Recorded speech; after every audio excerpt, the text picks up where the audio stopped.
On this week's news, Max Verstappen is edging closer to a second straight title, while Oscar Piastri's story rolls on.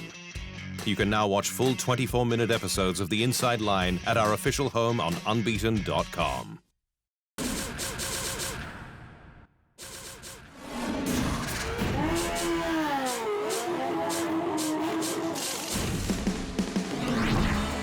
Red Bull's Max Verstappen is now rocketing his way to a second straight F1 World Championship, following his Dutch Grand Prix win, his 10th for 2022 and 4th on the bounce.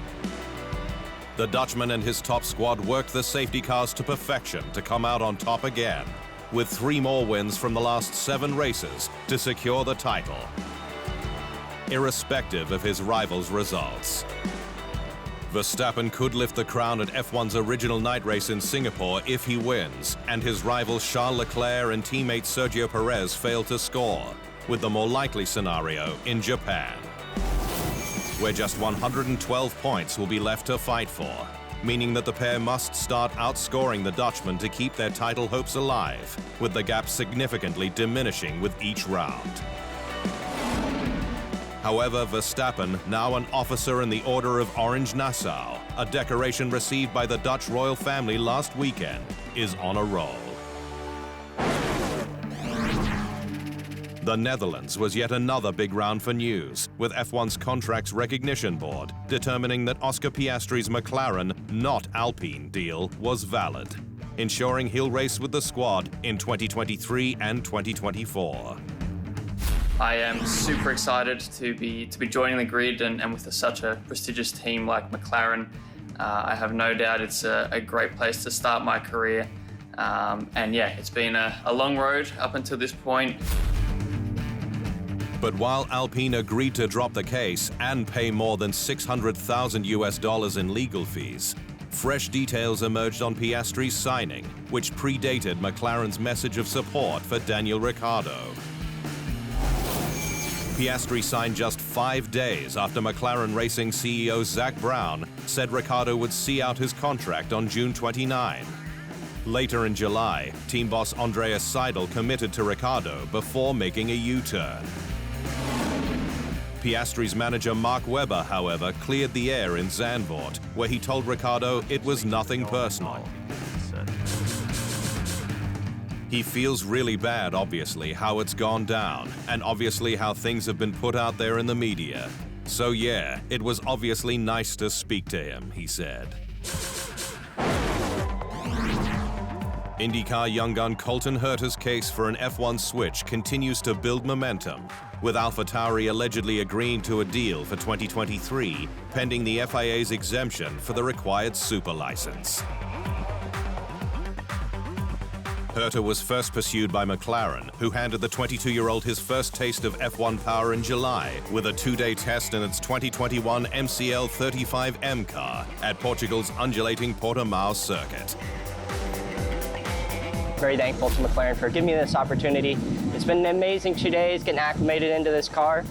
For sure, very different to what I've done before, but it's been a lot of fun and everyone's been great, helped me out, get up to speed, and it's been an awesome 2 days of testing, and thanks for having me, McLaren.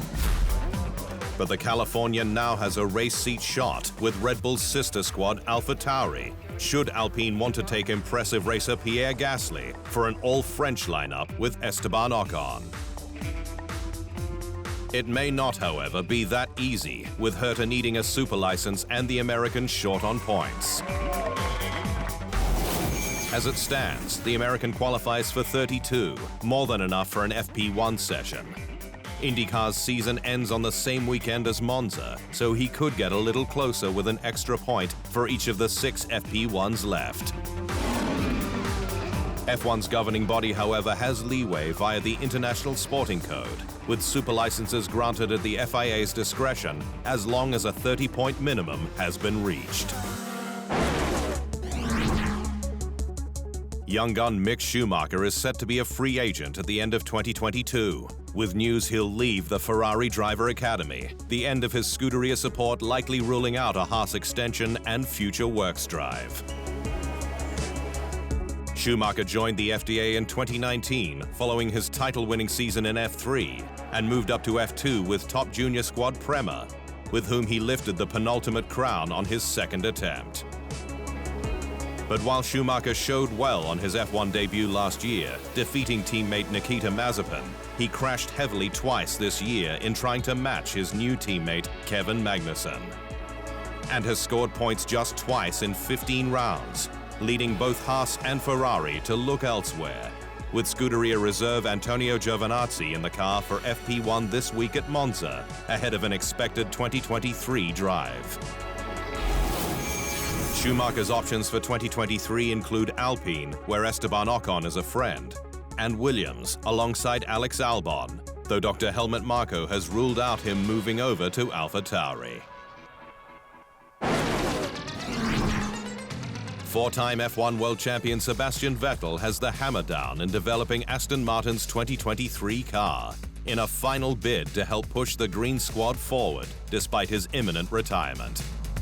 Vettel announced prior to the Hungarian race his intention to stop racing F1 at the end of the season, with the squad swooping on fellow multiple world champion Fernando Alonso for 2023. But team boss Mike Krack says the German isn't slowing down at all. That is where you see how professional he is and how committed he still is. Actually, in the debrief, he said something today. For next year's car, please think about that. So he's fully on it, he said. Speculation is ongoing as to whether Vettel's retirement will last, with the 35-year-old still hungry for results inside and out of the cockpit. Mercedes has revealed that Sir Lewis Hamilton's Belgian crunch following contact with fellow multiple world champion Fernando Alonso on lap 1 in Spa measured 45 G on the car's data logger. Hamilton boldly attempted to pass his former McLaren teammate around the outside of Les Combes, but didn't give him enough room on exit, with the resultant tire touch sending him momentarily skyward. I think primarily for him, he's frustrated that he had a very fast race car and a podium was possible. But he, like all of us, are here to fight and continue moving forward. Hamilton retired out on track, ending his 21-race finishing hot streak, with the damage immediately apparent to the squad. There's enough photos floating around the internet to show just how high the car was and how it landed, and the impact was large. What we noticed almost immediately after the impact on the ground was a loss of coolant. You can actually see on the onboard of Alonso that coolant really just flying out towards him, and then you started to see temperatures rise fairly quickly, and that was the primary reason for stopping him on track. Ex-F1 driver Rene Arnoux has named McLaren young gun Lando Norris as the current pilot most like him, given his happiness despite having a tough car to drive in the MCL 36.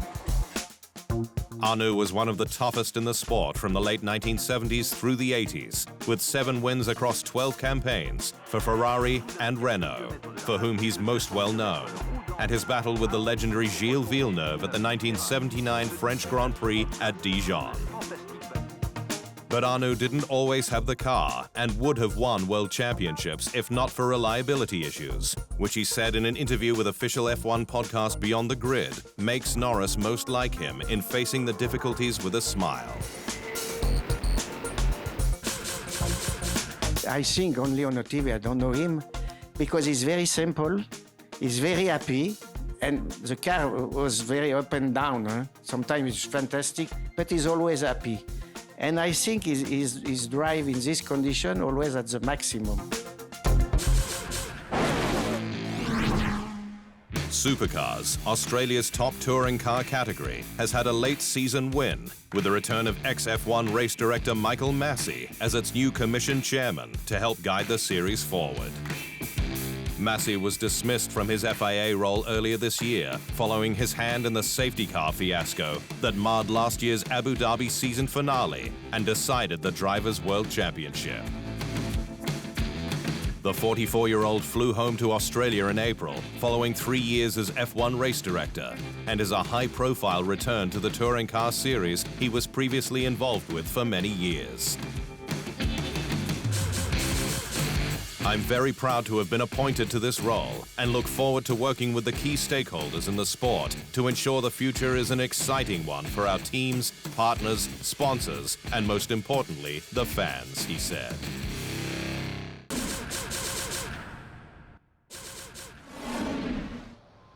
Thanks for watching. To stay up to speed on all things Formula One, make sure you hit the subscribe button.